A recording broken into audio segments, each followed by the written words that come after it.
প্রধান অতিথি আমার স্যার শাহাদাত স্যার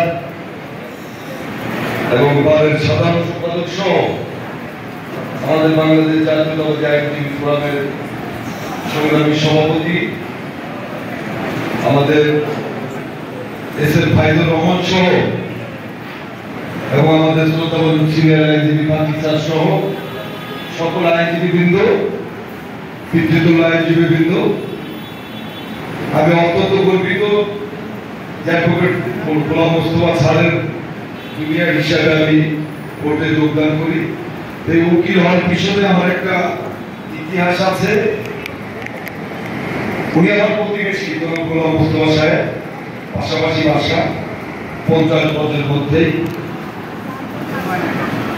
আমার বাবাকে উৎসাহিত করেছিলেন আমি যেন অ্যাডভোকেট হই।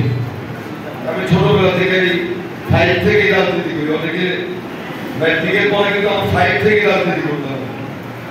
সেই জায়গায় আমি কোনোভাবে রাজনীতি হইতেছিলাম না, কিন্তু আমার উকিল বানাবে মোস্তফা সাহেব আমাকে উৎসাহ দিত। এমনিভাবে আমি 2 বার পরীক্ষা দিলাম, পরীক্ষা দিয়ে না লেগে চলে আসতাম। আমার আব্বা দ্বারস্থ হইতেন এবং পরের বার তিনি বললেন যে তোমাকে পরীক্ষা দিতে হবে ভালো করে। দেখ আমি অনেক লেখাপড়া করে দ্বিতীয়বার পরীক্ষা দিয়ে আমি ওকালতি পাস করলাম এবং ওকালত মানে ওনার জুনিয়র হিসাবে কোর্টে জয়েন করলাম ভাইফা সহ এগুলোতে দিকে। তাই আমি বলবো যে আমি আগে উকিল হতে চাই নাই, কিন্তু এই একজন অ্যাডভোকেটের যে মর্যাদা, যে সুনাম, সমাজের তার অবস্থান, আমি মনে করি যে একজন রাজনীতিবিদ হিসাবে এবং পাশাপাশি একজন অ্যাডভোকেট হিসাবে রাজনীতিতে আমার উপর ওঠার সিঁড়িটা আরো মুশকিল হয়েছে, আরো ভালো হয়েছে। এই জন্য আমি আমার অ্যাডভোকেট জীবনটাকে আমি বেশি উপভোগ করতে চাই এবং আইনজীবী হিসাবে আমি সব জায়গায় পরিচয় দেওয়ার চেষ্টা করি। এবং আমি মনে করি যে আমার পিতার যে আকাঙ্ক্ষা ছিল এবং গোলাম মোস্তফা স্যারের যে সহযোগিতা ছিল, সেই কারণে আমি অ্যাডভোকেট হওয়াতে আমার অনেক লাভ হয়েছে রাজনৈতিক জীবনে। এমনকি জানেন যে এই কিছুদিনের মধ্যে আমি প্রায় 5-6 বার জেলে যেতে হয়েছে, কিন্তু অ্যাডভোকেট হিসেবে আমার সহকর্মীরা তারা যেভাবে দলবদ্ধ বিশেষে আমার জামিনের জন্য কাজ করেছে, আমি সুতরাং আপনাদেরকে ধন্যবাদ জানাই। এবং অ্যাডভোকেট হিসেবে জেল ফেরা বলেন বা আইন অঙ্গন বলেন, সব জায়গায় আমার যে একটা সুনাম বা আমি যে একটা সম্মান পেয়েছি, এটা আমার জন্য অত্যন্ত গর্বের। সেজন্য আমি একজন অ্যাডভোকেট হিসেবে জীবনের শেষ মুহূর্ত মৃত্যুবরণ করতে চাই।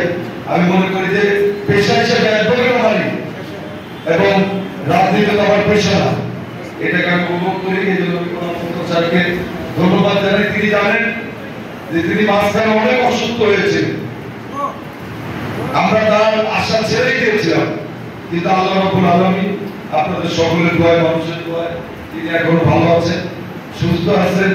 আমি মনে করি যে তিনি আল্লাহ তাকে আরো নেখায় দান করুন এবং তার মাধ্যমে আরো জুনিয়র সৃষ্টি হোক এবং তিনি যে 40 বছর যাবৎ তিনি যে আইন অঙ্গনে মানুষের সেবা করছেন, সেটা আরো অনেকদিন করবেন এই প্রত্যাশা আমি রাখছি। এবং আমি তাকে দেখেছি যে উনি সত্যিকারের একজন আইনজীবী, আইন ধ্যান জ্ঞান সবকিছু তার মধ্যে। এবং আমি দেখেছি যতদিন থেকে আমি কোর্টে এসেছি, তাকে আমি দেখেছি যে একটা আইনজীবী হিসেবে যতগুলো গুণাবলী থাকা দরকার তার মধ্যে ছিল এবং বর্তমানেও আছে। তিনি আইনজীবী হিসাবে নিজের দলীয় পরিচয়ের চাইতে আইনজীবী হিসাবে তিনি নিজেকে পরিচয় দিতে ভালোবাসেন এবং তিনি একটা নিরপেক্ষতা সবসময় বজায় রাখার জন্য চেষ্টা করেন, যেটা তার চরিত্রের একটা বড় গুণাবলী। যাকে আমি বক্তব্য দীর্ঘায়িত করবো না, অনেকের ক্ষুধা লেগেছে, তাই আমি মনে করি আবার আমি হয়তো বেশি বলেছি, আমার পরে যারা বক্তব্য দেবেন অনেকে বক্তৃতা দেবেন। সকলকে ধন্যবাদ জানিয়ে এবং আল্লাহ রাব্বুল আলামিন তাকে নেখায়েত দান করুক। পাশাপাশি আমাদের এই কোর্টাঙ্গনে দল মত নির্বিশেষে আমরা যাতে আইন হিসাবে এক এবং ঐক্য থাকতে পারি, সেটা আমরা খেয়াল রাখবেন। আপনারা জানেন যে আমরা একটা ছাত্র জনতার গণ অভ্যুত্থানের মধ্যে দিয়ে আমরা একটা নতুন বাংলাদেশ পেয়েছি অনেক বাংলাদেশে অনেকভাবে অনেক কিছু হয়েছে, কিন্তু আমরা কিন্তু এখানে সবাই দলমত নির্বিশেষে ভালো আছি। এইভাবে যাতে আমরা সারা জীবনকে কাটিয়ে দিতে পারি, এই আশাবাদ ব্যক্ত করে সকলকে ধন্যবাদ জানিয়ে আমি আমার বক্তব্য শেষ করছি। আল্লাহ হাফেজ, সকলকে ধন্যবাদ। আসসালামু আলাইকুম।